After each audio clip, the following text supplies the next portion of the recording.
Hello viewers, and welcome to our first RFactor 2 video. Again, this is just a practice as I get this new PC set up and all the games downloaded.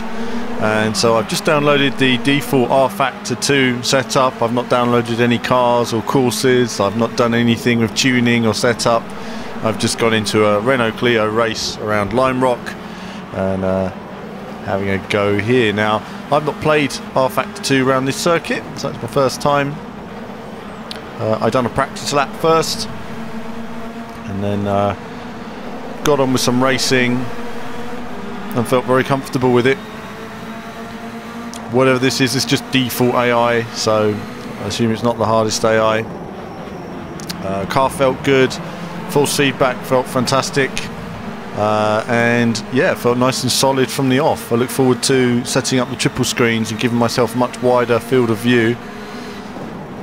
This corner is slightly more tricky. Again, I hadn't done this layout, so I need a bit of practice just to get my braking points right. You want to get in early to that corner so that you can get the second part perfect, really drive out the corner fast, and that gives you speed all the way through that corner and down this straight. As we have the replay in the bottom corner as well, nice replays. All these games have nice replays now. They are improving on the simulations. You know, you look at RFactor, you look at iRacing, you look at Assetto Corsa. The replays are all coming along. Project Cars still, some of the circuits looking good. Some of them still need a bit of work in terms of replays.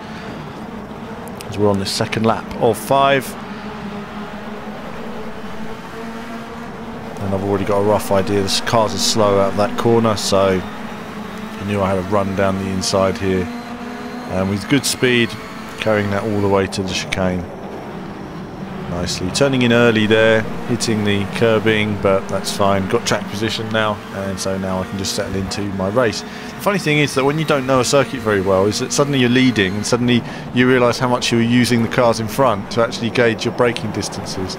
So it takes a bit of time now just finding those again, but nice flow, runs really well, and yeah, we've got a good frame rate here. This is maximum detail, and so I look forward to testing this a lot more. I am sitting with a light on my lap at the moment. I've got a light on my crutch to put a light on the steering wheel, which you can vaguely see reflected on the TV. Not the most comfortable, trying to balance that while I'm driving, but keeping it there all the same, so we can actually see the wheel. Otherwise it would just be a silhouette against the TV as I just try and find a flow around this course. Don't expect to see any world-beating lap times on any of these games for some time at least, as I just simply get used to them and find wheel settings and stuff that I need, which will take some time.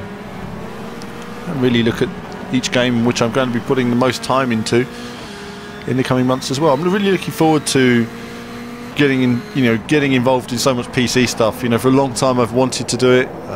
We've been trying to find the right partners in terms of the PC partners, and we'll be announcing all of that officially, finally, in the next few days, hopefully. And then PC gaming is a go, and we can cover everything from there on any format. But the PC will be my choice of format moving forward.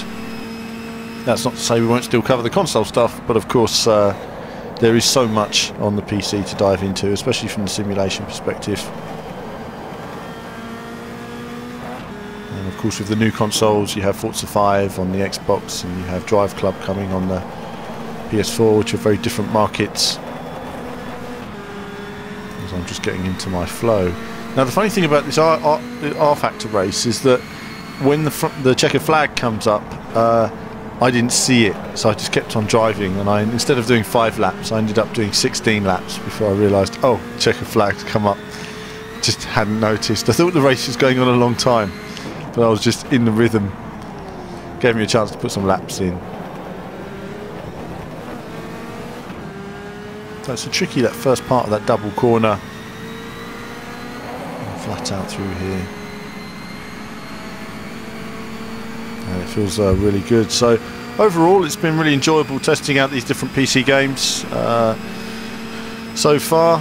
The obviously next car game still has a long way to go on it, but that's been very enjoyable. There's another video coming on that where I test the 500 horsepower engine, the V8 500 horsepower engine, and Again, it's you won't really see in the video the body language of the car, but it's quite hard to control. Too much power basically, so you're barely ever on full power. This car meanwhile is very simple to drive. You can be quite firm with it, quite solid. It has lots of grip, turns in well, goes where I expect it to, feels quite intuitive, and enables me to be nice and consistent. It's really only this slow corner here where I struggle a bit and trying to find a braking point. I've not got, you know, a sort of confirmed line, if you like, in the roads yet that I've found, but obviously lots of practice and you'll improve that overall consistency, and then you can really start nailing down the cornering speeds. So we enter another lap into this banked corner. Not as heavily banked on here as it is on iRacing.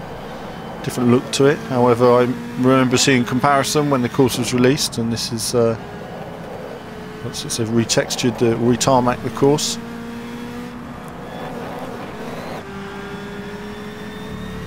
You can carry a lot of speed round there.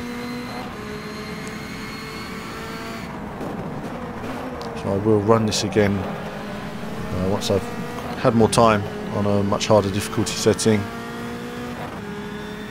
and also download some of the other cars as well. Find the cars that really suit me. I tend to like grippy race cars. That tends to be a style I go for as we come around. This is the final lap, is it? I've completely lost it myself. Oh no, the race has already ended and I've gone and done another lap. As I say, I went on for 10 more laps than I was supposed to without realising the race had ended, because you've got the checkered flag in the top corner there. I hadn't noticed, you know. I'm just driving.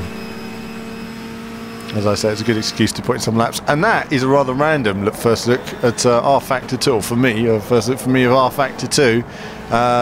There will be lots more of this to come in due course, but I'm giving everybody a little bit of a sample before I get the whole setup up and running, and then really put some time in. And then time will go into learning how the game mechanics work, downloading tracks and courses, getting a wheel setup I'm perfectly happy with, and then really working to improve some lap time again and putting some sort of endurance races and everything else. But that's it from me for now on this RFactor 2 video, and as ever, there'll be more from me very soon.